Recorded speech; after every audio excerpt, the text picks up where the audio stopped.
अस्सलाम गाइस, क्या हाल चाल है? आई होप सब बड़े हो गए। सो हम आ गए अल खुजैमा गाइस।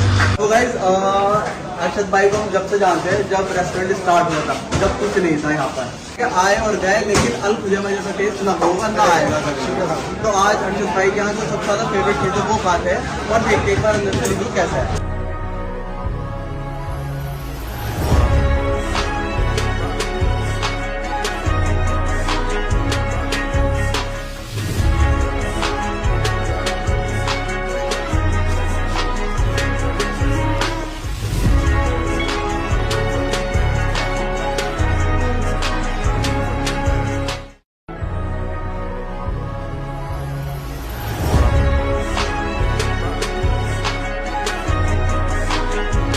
शाहिद अंडी बहुत ही बढ़िया भाई जैसा एक्सपेक्ट करा था उससे ज्यादा ही हमें कुछ मिल रहा है यहाँ और भाई वकील साहब आपको बहुत ही बढ़िया।